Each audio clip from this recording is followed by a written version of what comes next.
TP. വധക്കേസിലെ ശിക്ഷയ്ക്കെതിരെ 31-ാം പ്രതി ലംബു പ്രദീപൻ നൽകിയ ഹർജിയിൽ സുപ്രീം കോടതി നോട്ടീസ്. ജസ്റ്റിസ് ബേലായം ത്രിവേദിയുടെ ബെഞ്ചാണ് സംസ്ഥാന സർക്കാരിന് ഇന്ന് നോട്ടീസ് അയക്കുന്നത്. കീഴടങ്ങുന്നതിൽ നിന്ന് ലംബു പ്രദീപിന് സുപ്രീം കോടതി ഇളവ് അനുവദിക്കുകയും ചെയ്തു.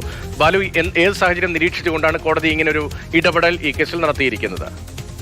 ടി.പി. കേസിലെ ഈ ശിക്ഷയ്ക്കെതിരെ നേരത്തെ ഈ മറ്റു പ്രതികളെ സുപ്രീം കോടതിയെ സമീപിച്ചിരുന്നു. എന്നാൽ അന്ന് ലംബു പ്രദീപൻ സുപ്രീം കോടതിയെ സമീപിച്ചിരുന്നില്ല. കേസിലെ 31-ാമത്തെ പ്രതിയാണ് ഈ ലംബു പ്രദീപൻ. ലംബു പ്രദീപൻ നിന്നാണ് ഈ കൊലപാതകത്തിന് ഉപയോഗിച്ച വാൾ കണ്ടെത്തി. അതായത് അത് സൂക്ഷിക്കുന്നതിന് ലംബു പ്രദീപൻ സഹായം ചെയ്തു എന്നതായിരുന്നു പ്രോസിക്യൂഷന്റെ ഈ കേസിൽ പ്രോസിക്യൂഷൻ വ്യക്തമാക്കിയിരുന്നത്. ലംബു പ്രദീപന് 3 വർഷത്തെ ശിക്ഷയായിരുന്നു ഈ കേരള ഹൈക്കോടതി വിധിച്ചിരുന്നത്. ഇതിനെതിരെയാണ് ലംബു പ്രദീപ് ഇപ്പോൾ സുപ്രീം കോടതിയെ സമീപിച്ചിരിക്കുന്നത്.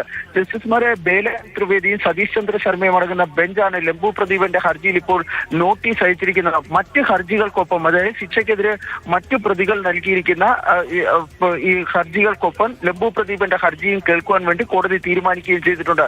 ഈ ഹൈക്കോടതി വിധിയുടെ അടിസ്ഥാനത്തിൽ ലംബു പ്രദീപന് കീഴടങ്ങേണ്ട ഒരു സമയം ഇന്ന് അവസാനിക്കാനിരിക്കുകയായിരുന്നു.